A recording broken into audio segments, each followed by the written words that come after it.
Joy, Barbara, and today we want to talk about the what's going on currently in the financial, well, not the financial markets, but basically what's happening in terms of unemployment being so high. And I brought in one of my business consultant experts, Ms. Barbara Haley from Haley Capital, that's going to talk a little bit about it in the most recent bill, the most recent grant that just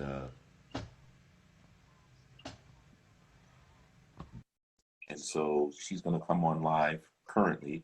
So if you have any friends that are being impacted by, the COVID virus and the economic effects of this, feel free to send them our way. Of course, IG Live lasts for a day. Nice seeing you, Kenny Ortiz, Mr. RCA, Mr. Man. Good seeing you, brother. It's been a long time. Um, so, hey, Barbara, good morning to you, and thank you for sharing your expertise and the fact that you got access to this grant information that we could share with folks who are employees or business owners, that can really take advantage of this grant so that they can, hedge their way during this tough economic season. So, in your opinion, I mean, today we just found out 6.6 million people have filed for unemployment. Um, the type of economic impact that's going to have is going to be pretty grave. What are your thoughts on that? Well, a couple things. Let me talk about the unemployment, at least for the state of Texas. I received an email from them yesterday. Our system is not designed for this kind of economic situation. So a lot of people are getting declined, and I want to assure people that just stand by, that it's coming. So just keep going on your unemployment website to look for updates, because they may or may not be ahead. Texas got very ahead of the curve and said, hey, just because you might have been declined doesn't mean you're going to be declined. They're trying to work on the system. So make sure you follow all the pathways. And when you have a stop, just keep looking and file your unemployment at the designated time when it opens. When it opens up for you, it'll allow you to. I sit on the board for the Texas Workforce Commission for 13 years. And so I'm heavily involved with the Texas Workforce Commission and that kind of thing. So just stay put. Don't worry. Don't file an appeal if you got declined. Just let the system ride out. Just don't file the appeal, because then you bog up the system. Awesome. Good point there. Good point there.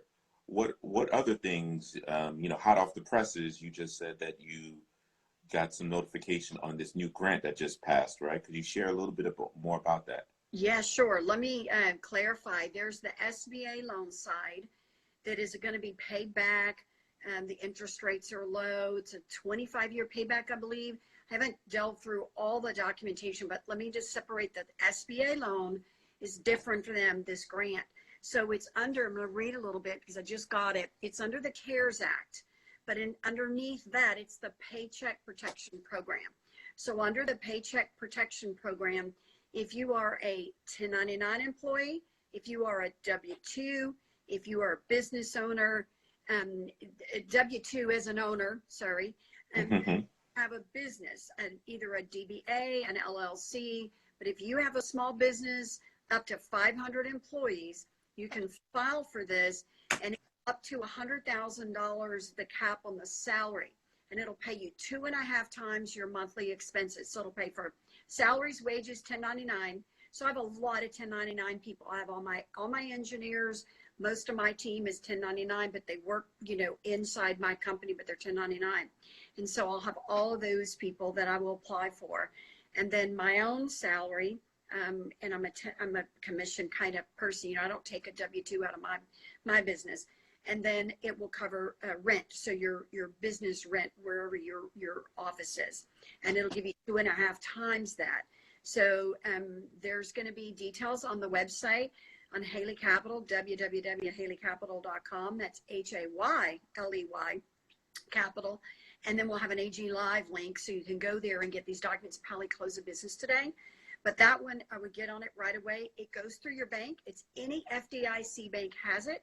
So if you do the SBA, you're going to have to pay that back. If you do this loan and you keep your employees and you prove through your bank that you kept your employees, I think about 80% of it is considered a grant. You may still have to pay some of it back, but the interest rate's 3 to 4%, and it's going to go for 10 years. So it's a fabulous opportunity for people to get a whole and well, and it kind of make sure they keep their people employed and keep paychecks going. That is pretty phenomenal because, you know, it allows you to get a little bit of a float, right? Yep, that's right. And at the same time, you know, business keeps going. So from an economic improvement standpoint, you know, one of the things I want to touch upon, one of my friends, you know, one of my many friends is a developer, and they have contractors. And with this whole social distancing, what if one of his issues is, oh my gosh, I can only have one contractor doing one project at a time, half a day, so that I can pay them, and then the next person does the other day. You know, so what would you advise them to do to make sure that their projects gets along, but at the same time they can take care of their employees and health benefits and things of that nature? Sure. Well, there may be other things coming down the pathway for that, but also this paycheck protection program would be ideal for someone like that. They can pay those subcontractors through this and keep them going. As far as the distancing, I think each city has their own rules and regulations about that. So they have to make sure they follow those rules and regulations. But there's some ways that, you know, with the taxes being filed in July, one of the things in developers, it depends on what they do, but if the developers have engineers, or they have they self-perform, or they have any kind of innovative work going on, that they might qualify for an R&D tax credit. So how that would look for them right now, let's say they've got a loss and they don't need the tax credit on their federal income taxes, but they're paying payroll. And so if they've been in business 5 years or less and have earned no more than $5 million in revenue a year, they can qualify for this and can go against their payroll and their FICA. And so you can file a corrected return. Let's say they filed in March or February, their return, didn't know all this was going to happen. And then, or they filed an extension, either way. And then they look and see, and we jump on the board right now and say, hey, you qualify for some R&D tax credit. Then they can file a corrected return in July, and as soon as we do the study, they can go get that credit back. So that might be an area for developers, for architects, for engineers that are in that building space to look at.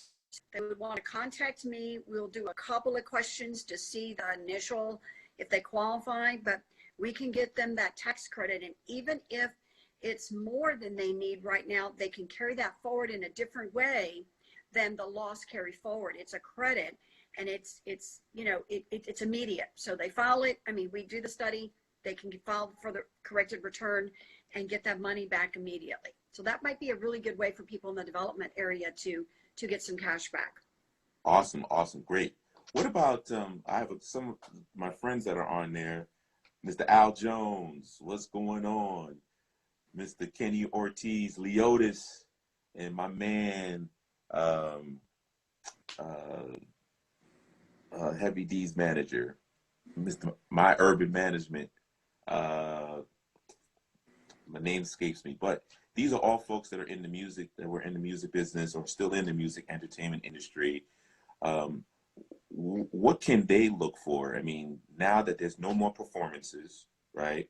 They can't make any income off of performances, number one.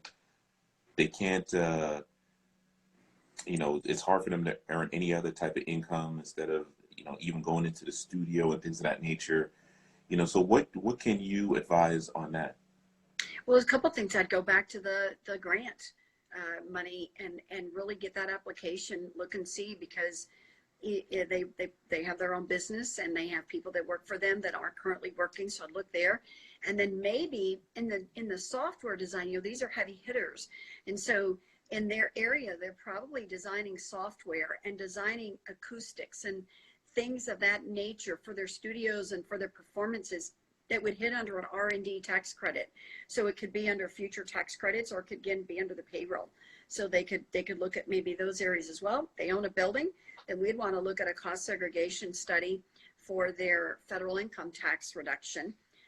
And the thing is, the best thing is for people, if they're in that they own a building or they think they've got some R&D or anything like that, just get in touch with us and let us look through their whole business, everything that they own, and then we kind of look at everything as a whole and say, here's the 5 things you can take advantage of right now. So they could look at cost segregation, they could look at R&D, and then they could look at this protection grant, and they can get an SBA loan if they want to, and those may end up being forgiven. Right now, it's not a forgivable loan, but a lot of times those SBA loans are forgiven once people make maybe a couple of years of payments on them. I've known that to be true. Oh, interesting. Yeah.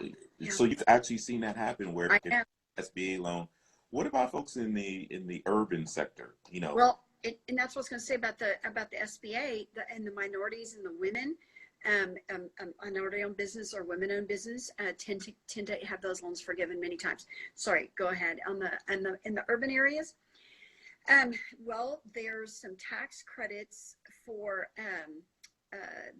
the areas themselves. Gosh, sorry, my mind just drew a blank of the name of that tax credit. I don't really. Opportunity. Are you thinking about opportunity zones? Yeah. Opportunity zones. So there's some opportunities if someone has some investment money they want to invest. I mean, it's a particular way to do it. It's based on investments that you then invest into there, and you don't pay the taxes on that. If you sold a piece of property and instead of maybe doing a 1031 exchange, you put it in an opportunity zone, you would eliminate the taxes on that investment. So there's some things there. And one of the other things that people could do is get in touch with their school districts and just see how they can partner with their school districts, because there may be some opportunities because the school districts partner with larger TJ Maxx distribution centers or Toyota. And so through the schools, maybe there's a way to connect some of these bigger opportunities by going through way of the school districts. I have friends that are superintendents, and so I know a lot about the school districts. And so I think that's a potential avenue as well. Just like reach out and connect maybe in some ways with people you hadn't thought of before. Well, see, I want you to unpack that a little bit, because what do you mean? I think I understand what you mean, but for the folks that are listening, as an example, once again, I represent several artists. How do I go to a superintendent to see if I can get some income off of the deal? Like, what can I do to create some form of a relationship or a partnership? What do you mean by that? Well, I would say either reach out to a principal of a school that's in your district, and just because they're home, they're at home isolating right now, and maybe have a different kind of time on their hands than they did because they're still trying to get their schools and they're online, so they're very, very busy, but there might be some opportunities. But I would say go to their Facebook pages, because they're disseminating information on their Facebook to their community, and maybe there's a way to get involved. They're feeding the kids, so it could be that they get involved by taking a couple hours and helping out feeding. I don't know, but figure out how to get involved and use the school system as a way to do that. But find out what your school system is doing. And also, I would say, as far as community goes, you look at your local workforce solutions website. So the Texas Workforce Commission in Texas, and I served on that board for 13 years under the Workforce Board. And so we have Houston's the largest workforce board in the country. So our Workforce Board is comprised of about 60 people, and they're from all areas of industry. So there's public, private sector, there's nonprofits, and then every superintendent sits on those boards with us. And so you could go to your WorkSource website, but look at the umbrella in your state or your community. So ours is the Houston Galveston Area Council Workforce Board. And there's lots of information on those Workforce Board websites. So people may be familiar with walking into the unemployment office. Right. At their state, well, this is the umbrella over that. So it's the Workforce Board, and ours is Houston Galveston Area Council. And if you just Google a few little things, it should pull up. But WorkSource Solutions is, I believe that's the national name. I know in Texas it's our name, but I think it's national. If you do Workforce Solutions and then try to fund the board, there could be lots of information of how to capitalize. There might be some money in your local workforce boards as well for small businesses. I haven't looked there yet, but Right. I've got other things and I've got other resources, but I will go and look. Maybe on our next call, I'll have that information.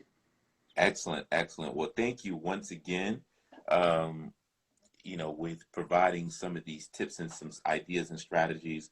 I'm going to be recording this, of course, and then we'll post it up on our mutual website for future reference material for folks to extrapolate and get. Does anybody that's on the call have any questions that they want to pose while we have the esteemed Barbara Haley on the line?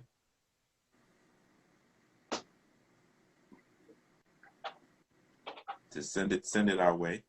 Well, like I said, the reason why I'm doing this is because, I believe in service, right? I've been fortunate to, do well in several different industries, and I want to share some of the resources that I have, such as people like yourself, our Barbara. And there's 5 main tenets that I'm looking to accomplish. One is I want to mend broken families. 2, I want to support single moms with a good work-life balance.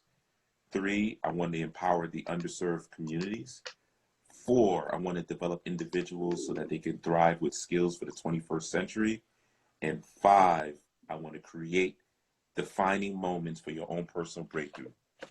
So at the end of the day, if I can accomplish those 5 things, I know that I've done my job in terms of service for the community at large. I have many prayers to the folks that are quarantined, folks that are suffering in the hospitals, our medical support people who are doing a fantastic job, working 24-hour shifts to take care of our fellow Americans and brothers and sisters at arms. So, and I just found out, I don't know if you know this, Barbara, that they're thinking about providing hazard pay for our health officials, which will be fantastic. Excellent. So that's it for today, because we only like to keep it nice and short, because you're busy, I'm busy, but we're going to do this every single Thursday. So please share with a friend. This is a Powermoves 20-minute lunch, learn, and earn. If you want to do the right thing, share this with others. And we're going to be back for more different strategies and how you can improve your bottom line and be more profitable. You're awesome. Yeah, thank you. And I just want to remind everybody, this is temporary. We are going to get past this, and it's temporary. So we just got to get this crunch right here, but it's going to get better, and I believe the economy is going to skyrocket when this is over. I really do. I really do. Well, I think the other thing is my last point is there's some new opportunities. So even if you might have lost your job, think about creating a business. Yes. Right? Yes. And that's what and listening to these tips that you're offering, Barbara, can allow people to really blossom economically. And you know what? If you're going to think about starting a business, go to 99-cent domain. Pay 99 cents, get you a domain, create a